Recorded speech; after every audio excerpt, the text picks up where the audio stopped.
Shalom, saudaraku yang dikasih oleh Tuhan. Jumpa lagi bersama-sama dengan kami di dalam santapan rohani pada kesempatan hari ini. Saya mengajak kita pada kesempatan hari ini untuk memiliki cara menangani orang-orang yang tidak menyukai kita. Dan sebelumnya saja kita berdoa dulu ya. Tuhan Yesus, kami mau belajar firman Tuhan.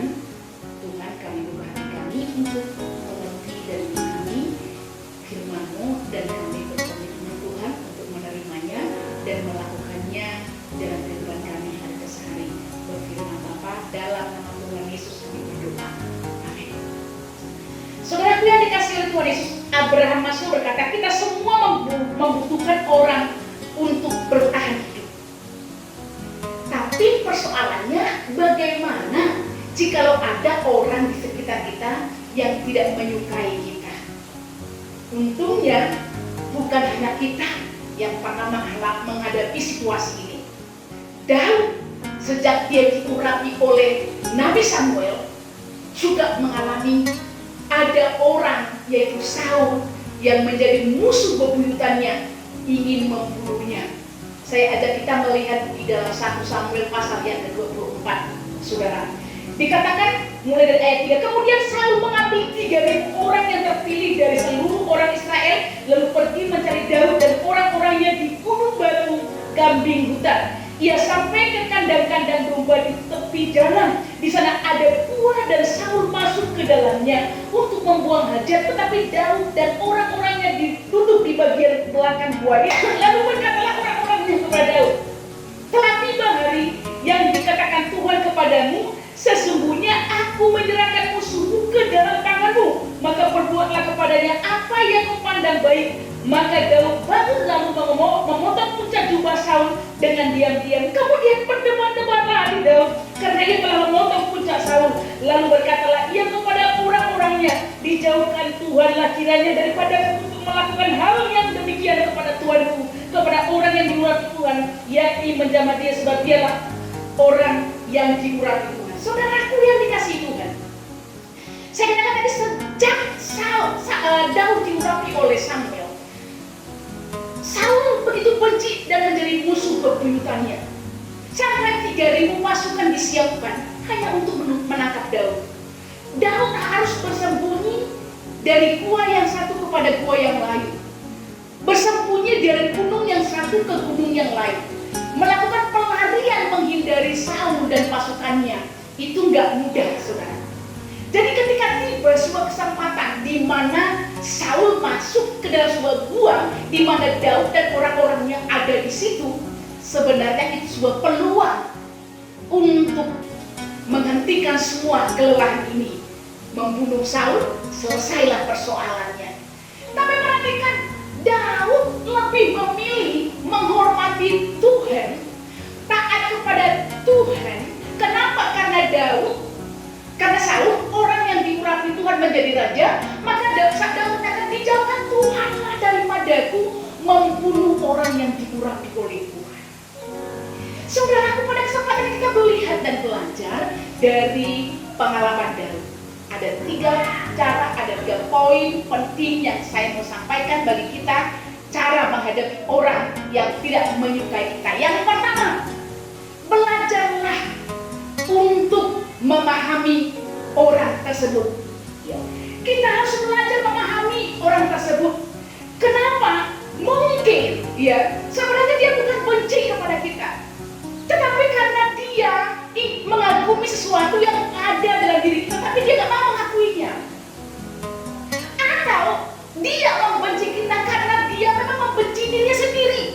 Dia gak suka dengan keadaannya, masa lalunya mungkin diperlakukan orang dan sering melakukan penolakan, sehingga dia dengan cara otomatis memperluas. Ketika dia bagaimana dia memperlakukan diri sendiri, dia benci kepada diri sendiri, dia memperluas itu kepada orang lain, dan termasuk mungkin itu berdampak kepada kita sehingga kita menjadi dibencinya.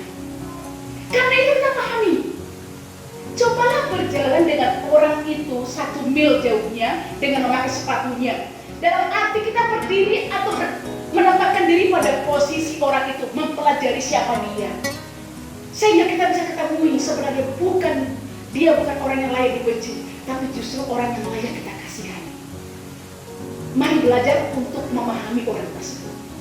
Kita melihat bagaimana kondisi keadaannya, bagaimana masa lalunya. Mungkin dia sering menolakkan, mungkin dia ada sesuatu yang dia benci dari dirinya, sehingga itu diimpartasikan dan membenci orang lain, diperluasnya. Atau mungkin sebenarnya dia kagum dengan ada sesuatu hal yang dia kagumi dari diri kita, tapi dia nggak mau mengakuinya. Jadi karena itu jangan balas kebencian itu dengan kebencian. Mari pahami dia dengan cara pandang Allah. Kita memberikan belas kasihan kepadanya. Yang kedua, saudaraku, berbuat baiklah pada mereka yang telah membenci kita. Ini memang gak mudah, ini sulit saudaraku untuk berbuat baik, tapi ini akan menentukan siapa kita, akan menunjukkan karakter kita. Saudara, apa yang kita katakan, apa yang kita perbuat kepada orang lain, itu menunjukkan siapa kita, bukan menunjukkan siapa orang itu. Jadi jangan tunggu orang itu berbuat baik dulu, baru kita berbuat baik. Daud telah menunjukkannya, Daud telah membuktikannya. Dia telah berbuat baik, tidak membalas kejahatan dengan kejahatan, tidak membalas dendam sekalipun ada peluang itu, tapi dia berbuat baik dengan membiarkan Saul pergi dengan selamat tanpa melukainya sedikit pun. Berbuat baik. Daud begitu menghormati Tuhan, dia tetap berbuat baik kepada Saul, sekalipun kebencian bagi diri Saul untuk membunuh Daud masih terus dialaminya, karena sampai Saul mati, Daud tetap dalam pelarian. Saudaraku yang dikasihi oleh Tuhan, apa yang kita lakukan atau apa yang kita perbuat, apa yang kita katakan kepada orang lain, itu adalah mendefinisikan siapa diri kita sendiri. Karena itu jangan tunggu atau jangan biarkan orang lain berbuat baik, baru kita berbuat baik. Kalau orang ada niat buruk, niat jahat dalam diri kita, Tuhan beritahu, tetap berbuat baik. Karena perbuatan baik kita akan pasti menuai yang baik. Yang kedua dikatakan, saudaraku yang dikasihi Tuhan, mari tetap berbuat baik kepada orang itu. Yang ketiga, berdoalah. Yang ketiga, berdoalah bagi mereka. Yesus sendiri memiliki orang-orang yang suka mengkritik, orang-orang yang membenci, orang-orang yang menolaknya. Dan Yesus perintahkan supaya kita berdoa bagi mereka. Karena itu hari ini tip yang ketiga, cara menghadapi orang yang tidak menyukai kita harus berdoa bagi mereka.